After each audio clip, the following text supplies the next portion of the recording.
jara ture. Inni mola kinaan jedhanii adeemaa ture.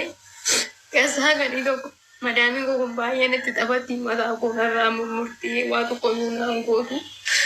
Yoon hojii hojjedhe kun sirrii miti naan jetti galgalaaf garuu guddii. Yeroo itti nyaata nyaadhuun qabu hojiin baay'ee itti cima ture. Ani qofaadha kan hojjetu manicha keessa. Namni kookii magaalaa danda'u kan nyaata hojjetu sanadha ture. Sagalee tokko bakka baay'ee mataan kun dhukkube mana himi nageessi jennaan dadiddee. Ji'a lama wayii mataan koo baay'ee na dhukkuba. Gadi jechuu danda'u hojjechuu danda'u. Silkiin akka qabachiistu asii bootti simachuu danda'u. Adana wayii biyya nageessu wayii mana himi nageessi jedhee na garadhaa. Nadidde buleettiisee saraa tajaajila aduuti reeffa biyya gashu malee. Mana kimi geessu salaata jala jette ishii gadi dadhabbii miidhaa koositii miidha geessu rakkoo qaba eegama faradhu dhani. Achi booda guyyaa tokko karadhee madaala kanaa shuutti bakka baay'ee natti cimiira. Mataa koo gadi jechuu danda'u wayii biyya nageessu adaraalu asii booda ganaa inni karadhee. Mishinaan jedhee fidee jedhanii. Naan driver mana shoot nageesse ani biiroo koos hin beeku. Gara sana kana dhufee biiroo beeku. Mana isaatti gaafa inni nageesse jedhu. Guyyaa 14 mana isaa bule. Miindaan koo madaan kan ji'a lamaan irraa qaba. Ani sarraatanya mana yaalaa ingeessu yoo duute reeffa keen gara biyyaa galcha malee jette madaami micayyoon kun rakkina guddaa keessa akka jirtu halkaniif guyyaa madaami naqa taqqatti ani mataallee narra haaddee jirti hamma danda'e hojjechuu iyyuu dadhabee oromoo ko sagalee naaf taa'i humna kooti hol natti ta'ee jette egaa shama akkam jirtu hordoftoonni koo nagaa waaqayyo siniif haa baay'eetu akkamisaati kana geessanii ani obboleettiin keessan nagaa kooti. Sinillee akka nagaa keessan taatan abdii guddaan qaba. Egaa kan keenya rakkinni hin dhumu. Guyyaa guyyaadhaanii boo'icha gaddaa cinqatiidha. Kan dubbanne kan dhiibnuyyuu walii wallaalle jechaadha. Hararra boru wayyaa, borurra iftaa wayyaa jenna yeroo mara jechaadha. Maaluma akka nuti balleessine hin beeku jechaadha. Maaliif akka carraan keenya kana ta'e jechaadha. Inni biyya keessa nuuf hin na'u, inni biyya keessa inni lammii keenya nuuf hin na'u, inni lammii ambiraallee nuuf hin na'u jechaadha. Namni lammii irraa dhalate yookiin namaana jechaadha. Lammiin ambiraallee dhimma isaaniiti yoo nuun jedhan jechaadha. Nutis waan garaa walitti nu jabeesseef hin beeku. Biyya lafaa kana irratti namni egaa gaafa biyya isaarraa bahu yookiin of jijjiire yookiin maatii koo jijjiire yookiin ofii kootii of jijjiiren deebi'a jedhee maatii isaa gatee biyyaa ba'a jechaadha. Micayyoon kunis akkuma kiyyaaf akkuma keetii ofan jijjiiraa namni jaalatee biyya abbaa isaarraa hin ba'u jechaadha.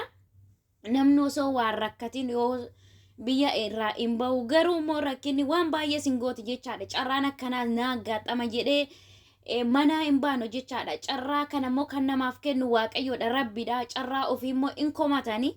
Egaa micayyoon kun hamma Galaanee jedhamti. Micayyoon kun Wallaggadha. Egaa hamma Dubaay keessatti rakkina guddaa keessa jirti jechaadha. Dhugaa dubbachuu fi baay'ee tokko garaana nyaattee yeroo mara hin boossi jechaadha.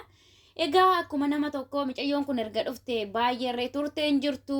Egaa daldalaan koo ashuudha jette ashuun kun immoo shawwaadha jedhanii jiru jechaadha ijoolleen jalatti.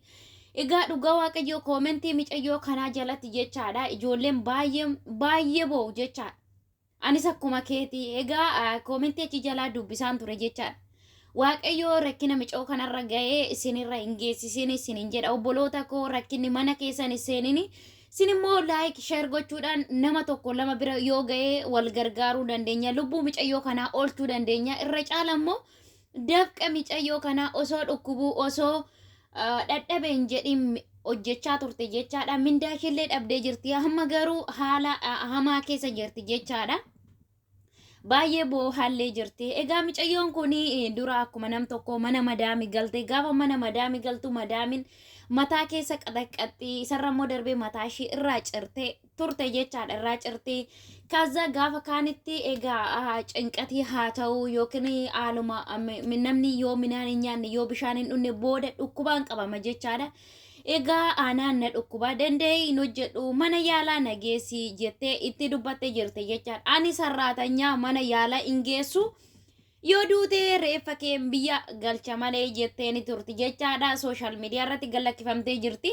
Egaa warroota beekamtii qaban biraan naaf gaa'ii asilii fi mubaarak biraanii adaraa keessanii yoo nasitti du'ee boru reeffa koo gashuu keessan hin oolu har'a osoo lubbuudhaan jiru na oolchaa isinin jettee jirti Oromoo kooyi.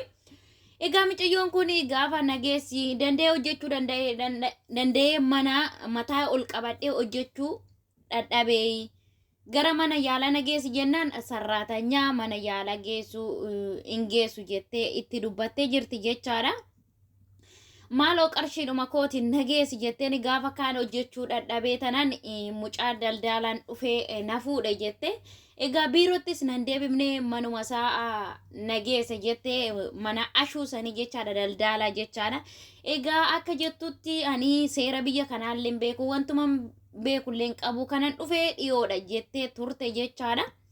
Waaqayyoo dhugaa waaqayyoo rakkina mana keessan seessisanii baay'ee nama gaddisiifti. Inna mindaa ji'a lama harka koottillee naaf hin kennine ji'a lama madaamii bira hojjedhee baay'ee natti ulfaate hojjechuullee hin dandeenye.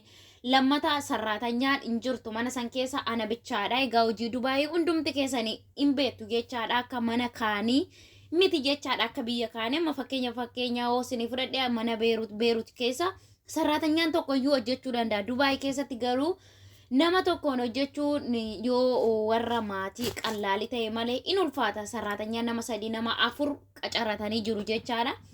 Egaa mucayyoon kun immoo mana keessaa tokko taatee hojjechaa jirti. Namni biraa ishii bukkee hin jiru jechaadha.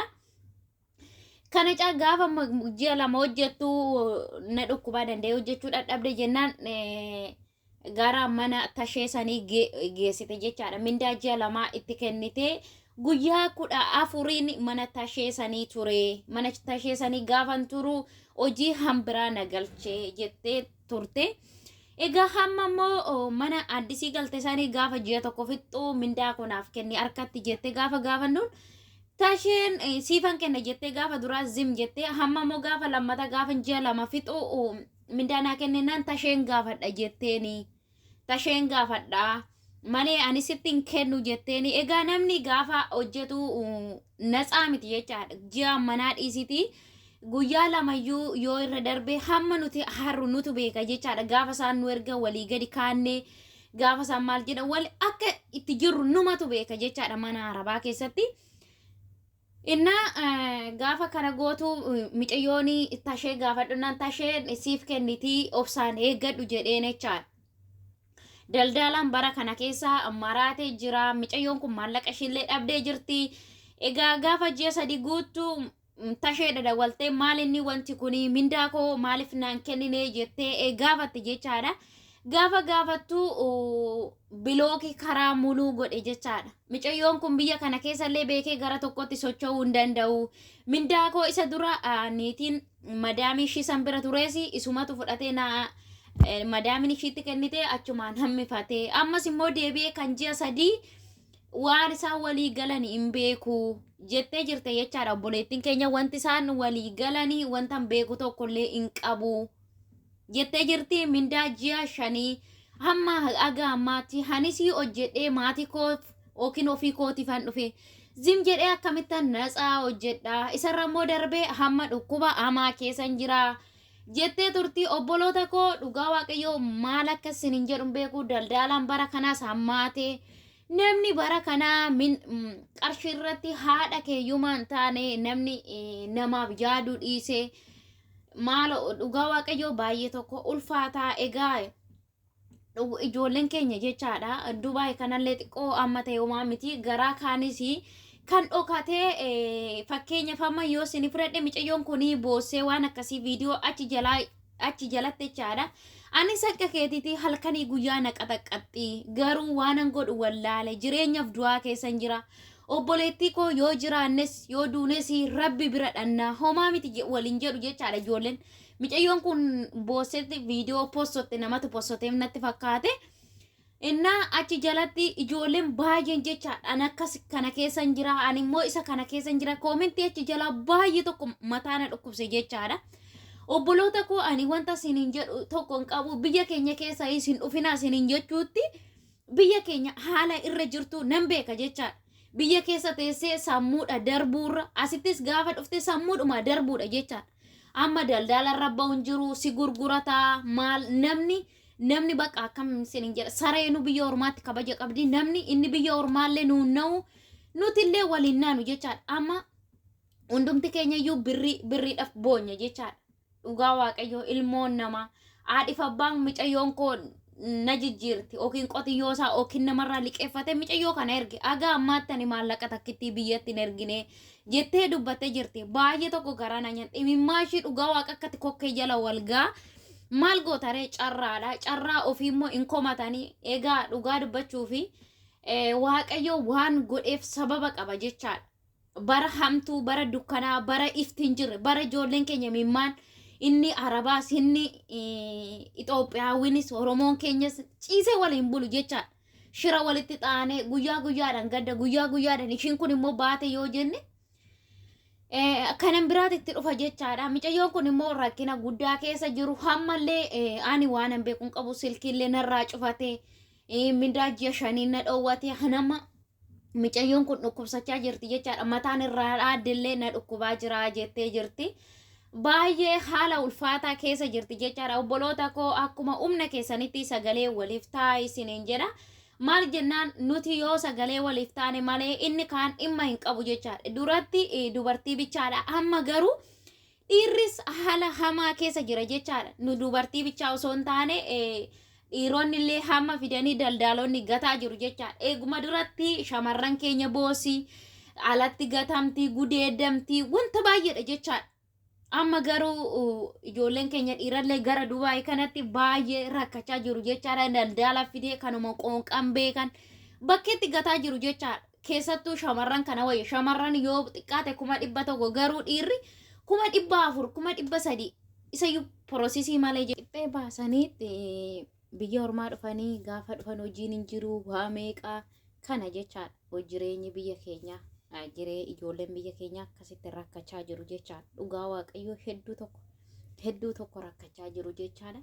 Mucayyoon kunis immoo umaallee beekuu bakka karaa muluu bilookina godhee innaaniitii wajjin waa wal bakka mucayyoon kun amma gara itti gortullee dhabdee jirti jechaadha. Waaqayyoo rakkina kana keessa ishee haa baasu. Obboloota koo ani hedduu tokko na gaddisiifte baay'ee tokko jechaadha. Maaliif barri keenya bara akkanaa ta'e laata? Na jechisiisuu jalqabe jechaadha. Warroonni haala mijataa keessa jirtan waaqayyoon kadhadhaa bakkuma jirtanitti egaa haala kan namaa mijeessu rabbidha jechaadha. Ammas immoo sagalee nuti silaa sagaleen keenya dhaga'amu jettanii zim jechuu odoon ta'an adaraa keessan obboloota koo sagalee waliif taa'aa isiniin jedha. Mucayyoon kun mimmaan mucoo kanaa dhugaa waaqayyoo har'aa fi nutti fakkaata malee baay'ee jechaadha. Baay'ee nama gaddisiifti jechaadha. Mucayyoon kun haala baay'ee baqa akkam akkasiniin jedhuun beeku dhugaa waaqayyoo hedduu tokko nama gaddisiifti. Bara akkamii keessa akka jirruun beeku bichaa waaqayyoo isheedhaaf haa faradummaa wanti nuti goonu tokko hin jiru. Wanti nuti goonu tokko hin jiru. Rabbinni waan hundumaa danda'u haala sinaa mijeessu kan gabba'ee dubbatu turre kan silkii qabullee dubbatataa garuu ijoolleen baay'een jechaadha kan mana hidhaa caala jiran hin jiru jechaadha. Ijoolleen hagana hin jedhamne jechaadha. Ijoolleen amma kanayyuu gabbaatanii hundaafiyyuu waaqayyoo furmaata hafiduu isiniin jedha. Isin immoo adaraa keessa mucayyoo kana bukkee dhaabadhaa isiniin jedha. Amma danda'amta warri Dubaay keessa jirtanillee sagalee taa'aa akkallatti irraa maallaqa isheellee fuutaan barbaada isiniin jedha. Viidiyoo koo har'aa haga kanatti xumuramaa waan na wajjin turtaniif galatoomaa ulfaadhaa. Viidiyoon biraatiin amma walitti deebinutu nagaan naa tura obboloota koo.